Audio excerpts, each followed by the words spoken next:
Hi guys, welcome to today's video. Today we're going to be talking about modern, old school, mixed together.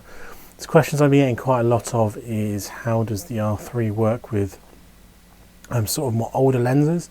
So what I've done today is I've gone with the 500mm. This lens was released in 1999, it's 26 years ago now, with a camera that was released 2 years ago in the form of the R3. I've been to the local zoo, so let's see some of the photos I've got today, and then what I'm going to do is talk about some of the things you have to be careful of, obviously using with the older lens, something you have to think about, and then we'll go from there. So let's head into those images right now. Okay, so the first image here we've got to look at is of a mandrill. Nice portrait photo looking directly at the lens. This was great because what happened was it was kind of foraging around. It looked up at me and I managed to get the AF locked straight on with the eyes. As you can see, the eyes are the focal point here at f4, 500mm, and this great sort of cheeky expression from the mandrill itself. But really sharp image. You can see a reflection in the eyes there, cheeky grin, and then seconds later it was looking back down again. So the AF was really nice and quick, picking up the eyes, got the lock on, and managed to get this photo. Next photo here is of the ever-growing leopard cubs that I'm documenting their growth at the moment at the local zoo. And this is one of the two cubs. They are playing chase basically around the logs, so you'd lose vision of them. They'd appear, you have to lock your focus on, and then they run around very quickly and you lose focus again. So this is great because again you're seeing them for 1, 2, 3 maximum seconds as they're running across a little bit they're visible, and the camera's locked on, it's locked onto the eye, and it's got this really nice photo, really nice depth of field to it. Background's very nicely blurred, a lot of nice colours as well. The colours the Canon produces are really nice. The blue eyes are still there, which is great. You've got the green foliage in the front, and it just is a really nice in motion image frozen here with this setup. The final image here is quite an intense one here from a cheetah. This one here had a lot more time to get the focus in, but just sort of really nice impactful image, and just shows you the quality and the detail you can get from this combination. This is a 26-year-old lens, and you're getting this level of detail on there still. f5, eye tracking straight on the eyes, a little bit of reflection in the eyes there. You can see how sharp they are. You can see how sharp all the furs are around the nose, around the eyes, and she's just looking straight at us there. The detail, the quality, the colours, everything absolutely perfect on this image, and I absolutely love it.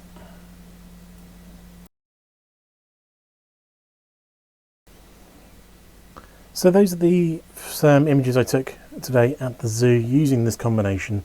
It's, in my opinion, a very good combination. Even though this lens is 26 years old, it's older than my brother, in fact. It works very well with the sort of more modern mirrorless cameras. What you will find is, compared to a DSLR like my 1DX Mark II, the focusing is slightly slower. You obviously have got to use the adapter, which does cause some delay in the communication between the camera and the lens. So that will be part of it. You've also got to consider as well that this lens in particular has very large, very heavy elements all the way throughout. It wasn't designed for these sort of constant focusing lenses. I have seen some comments of people asking if you've got like this lens or the 600mm lens, and asking is it normal that it makes a lot of noise all the time, and yes it is. You've got very old motors in these that aren't quite inefficient like the more modern ones. So even a Mark II 500mm or a Mark II or 3 600mm will be a lot quieter than what the Mark 1s will be.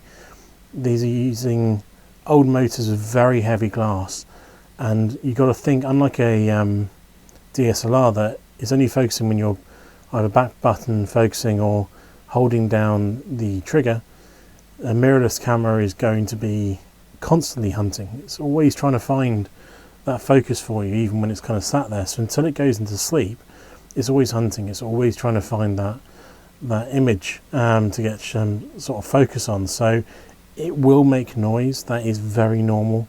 Happens on this lens, and it happens on my 200 to 400 as well. Doesn't happen on a 300mm or lenses smaller than that, because I think at that point the elements aren't as heavy, so you don't have the motor working as hard to constantly keep it in focus. But you will get those noises on there.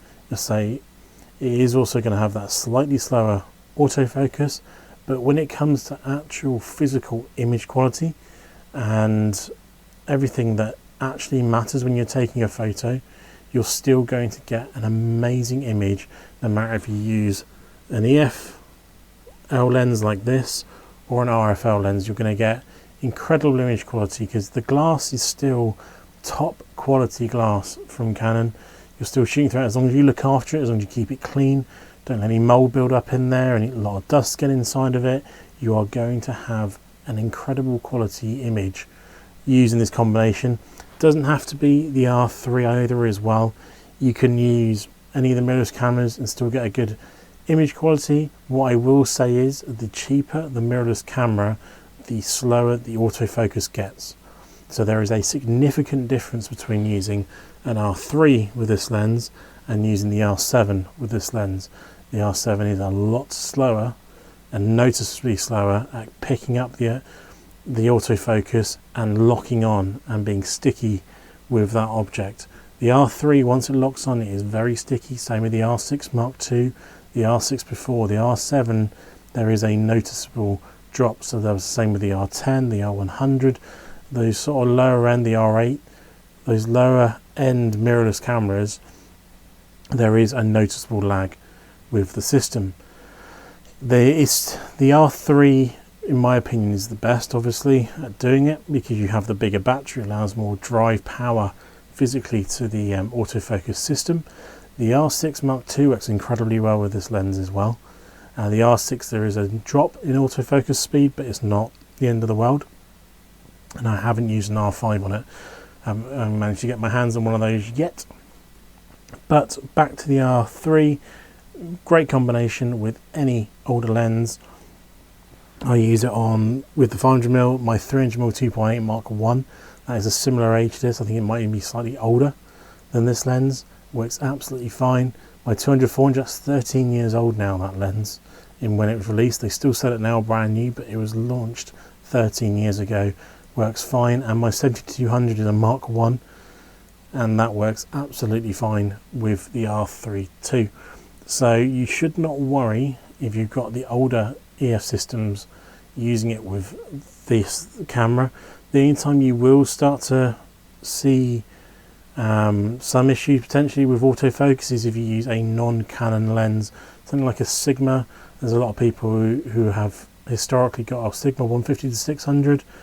They will work on these, no problems at all, but you will not get the same AF speed as you would on a DSLR using that, because of being a non-proprietary system from like Canon, and even though it's adapted to the Canon system, it is not designed by Canon to work in sort of sequence. So you're using a non-Canon product with an adapter on a mirrorless camera, you are going to have some lag. It does work. I have got videos on that showing it works, but it's not going to be as efficient as if you have a Canon owned lens like the Canon 100-400. Works absolutely amazingly with this camera. I have no issues at all. So, hope you enjoyed the video. Hopefully that's answered a lot of your guys' questions that you've been asking in the comments section down below, and I will see you next time for the next video. Have a good one. See you again soon. Goodbye.